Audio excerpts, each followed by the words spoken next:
मैं मुस्कुराती हूँ जगाती ओज की धारा, बहुत सुख चैन पाती हूँ।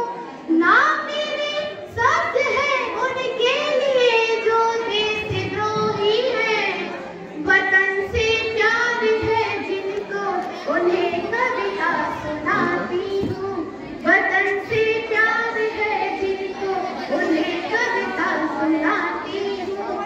अगर माटी के पुतले देह में ईमान जिंदा है, तभी इस देश की समृद्धि का अरमान जिंदा है।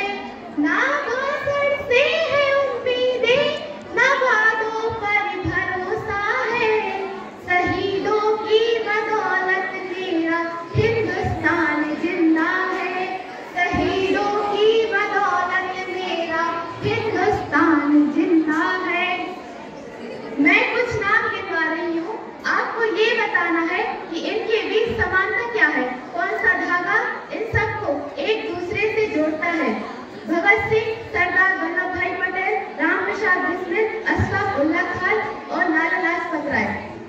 समानता ये है कि ये सब जिस मिसाल की रोशनी में स्वतंत्रता की पथ पर आगे बढ़ रहे थे, उस मिसाल का नाम था महर्षि दयानंद सरस्वती।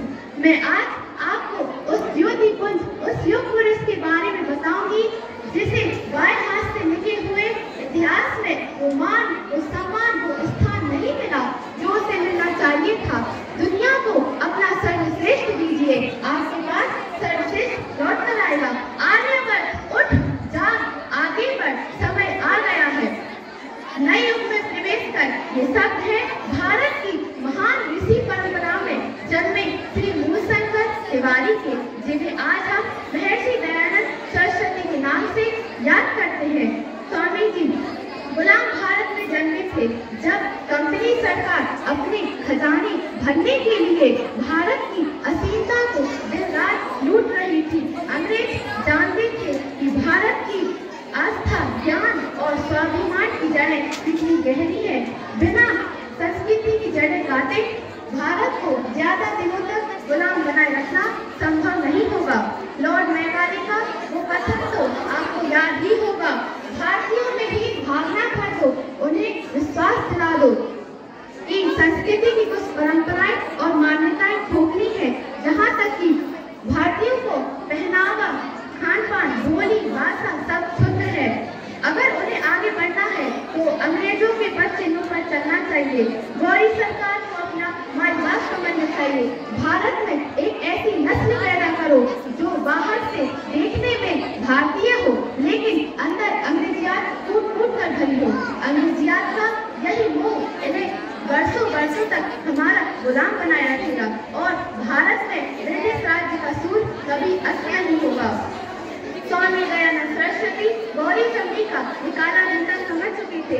उन्होंने उद्घोष किया वेदों की ओर लौटो, उन्होंने उद्घोष किया वेदों की ओर लौटो, और यहीं से ब्रिटिश राज्य की धज्जियां उड़नी शुरू हो गई थी।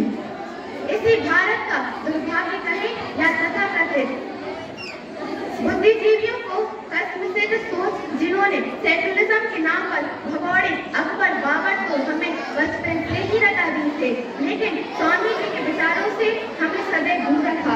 जब अंग्रेजी पढ़े हुए तमाम तथाकथित बुद्धिजीवियों अंग्रेजों को अपना मसीहा मानने लगे और अपनी झूठी शान बढ़ाने के लिए उनके आगे पीछे फिरने लगे, तब महर्षि दयानंद सरस्वती जी ने वैदिक परंपरा और महान भारतीय वैदिक परंपरा का प्रचार निडर होकर किया।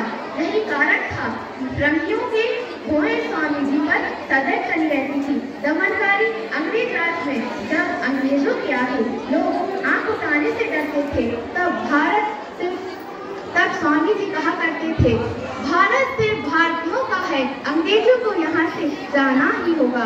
स्वामी जी ने सबसे पहले स्वराज का नारा दिया, जिसे आगे चलकर बाल गंगाधर तिलक ने जनवाक्य बना दिया, मूल मंत्र बना दिया।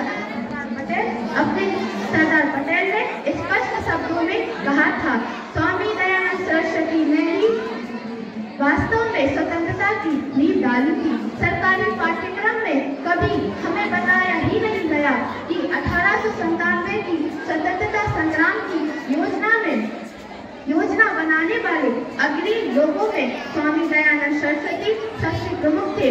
क्यों नहीं बताया, ये तो आप भी जानते हैं। ऐसे